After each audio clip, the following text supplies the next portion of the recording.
Jacó ficou sabendo que os filhos de Labão andavam dizendo o seguinte: Jacó está tirando tudo que é do nosso pai. É às custas do nosso pai que ele está ficando rico.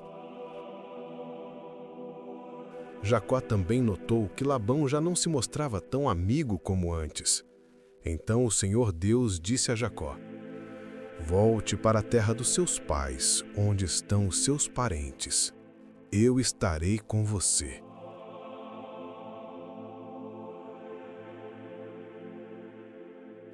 Aí Jacó mandou chamar Raquel e Léia para que viessem ao campo onde ele estava com suas ovelhas e cabras.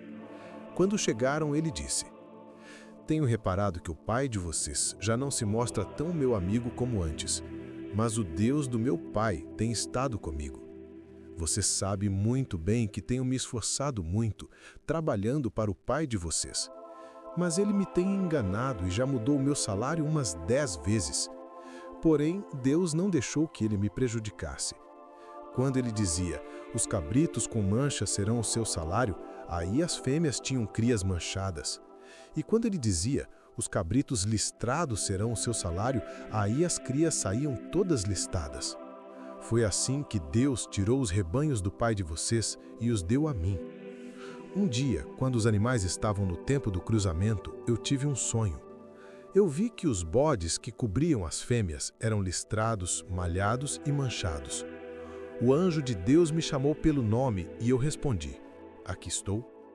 Então ele continuou: Veja, todos os bodes que estão cruzando são listrados, malhados e manchados.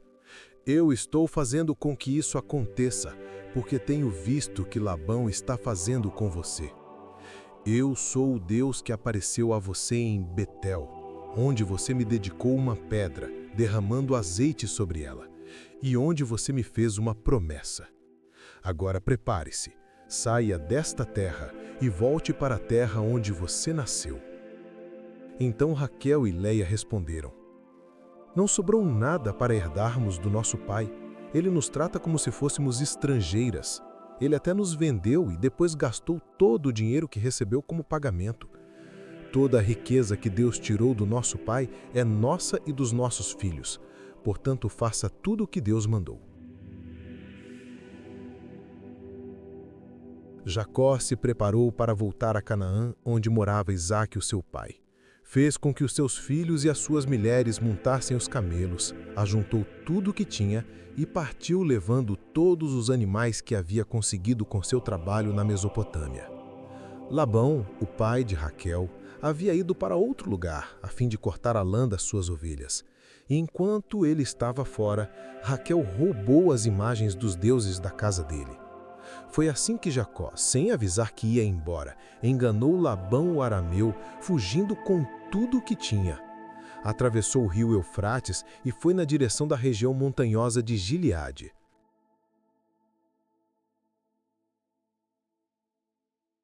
Três dias depois, Labão ficou sabendo que Jacó havia fugido.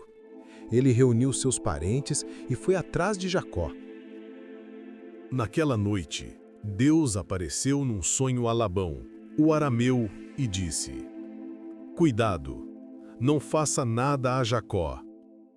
7 dias depois, Labão alcançou Jacó na região montanhosa de Gileade, onde ele estava acampado. E Labão e seus parentes acamparam no mesmo lugar. Aí Labão disse a Jacó: Por que foi que você me enganou, levando minhas filhas como se fossem prisioneiras de guerra? Por que você me enganou fugindo desse jeito, sem me dizer nada? Se você tivesse falado comigo, eu teria preparado uma festa alegre de despedida, com canções acompanhadas de pandeiros e de liras. Você nem me deixou beijar os meus netos e minhas filhas. O que você fez foi coisa de gente sem juízo. Eu poderia ter feito muito mal a vocês, mas na noite passada, o Deus do seu pai me disse assim: Cuidado, não faça nada a Jacó.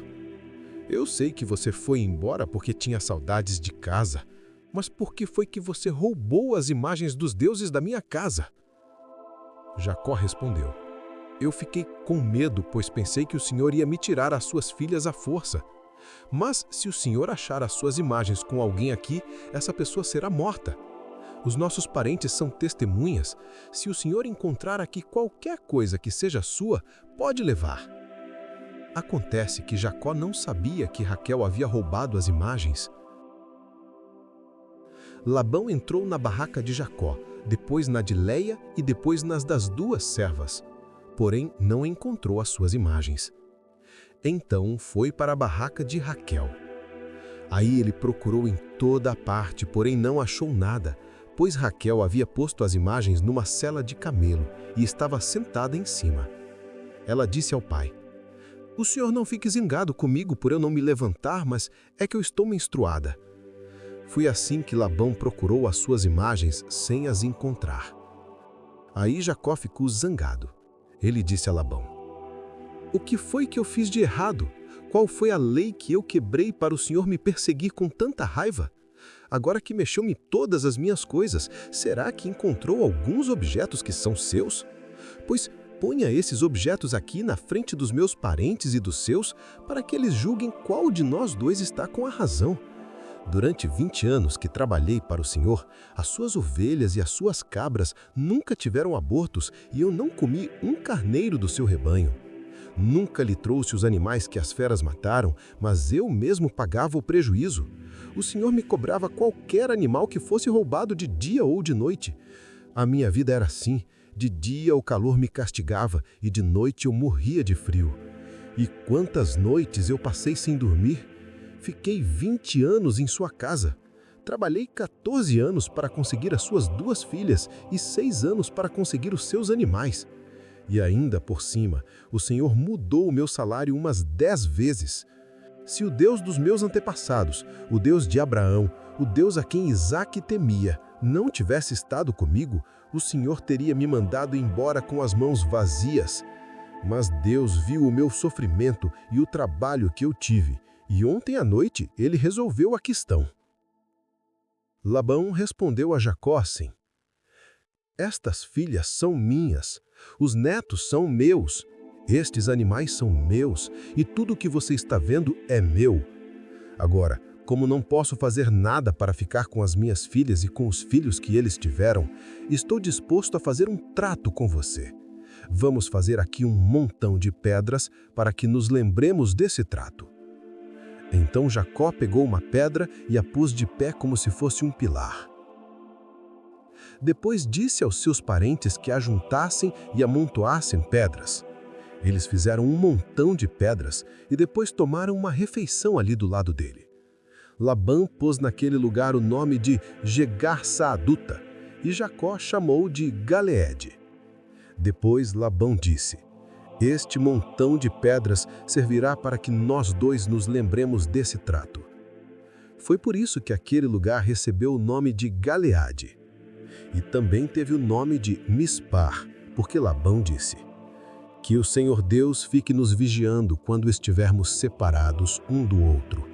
Se você maltratar minhas filhas, ou se você casar com outras mulheres, mesmo que eu não saiba o que está acontecendo, lembre que Deus está nos vigiando. Aqui estão as pedras e o pilar que coloquei entre nós 2. O montão de pedras e o pilar são para que nos lembremos desse trato. Eu nunca passarei para lá desse pilar para atacá-lo, e você não passará para cá deste montão de pedras ou deste pilar para me atacar. O Deus de Abraão e o Deus de Naor será juiz entre nós." Então Jacó fez um juramento em nome do Deus a quem Isaque, o seu pai, temia. Ele ofereceu um animal em sacrifício ali na montanha e convidou seus parentes para uma refeição. Naquela noite, eles comeram e dormiram ali na montanha. Na manhã seguinte, Labão se levantou bem cedo, beijou suas filhas e seus netos e os abençoou. E depois foi embora, voltando para a sua terra.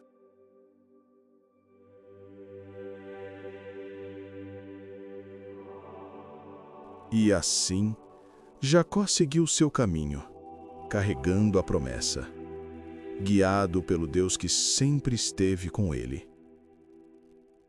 Agora que assistiu a esse vídeo, abra a sua Bíblia. Leia Gênesis capítulo 31 com os seus próprios olhos, porque nada substitui a voz do Criador falada diretamente ao seu coração. Essa é apenas uma visão. Mas a verdadeira luz está nas Escrituras. Permita que Deus fale com você pessoalmente através de suas palavras. Leia com os olhos, escute com o coração. Até o próximo vídeo.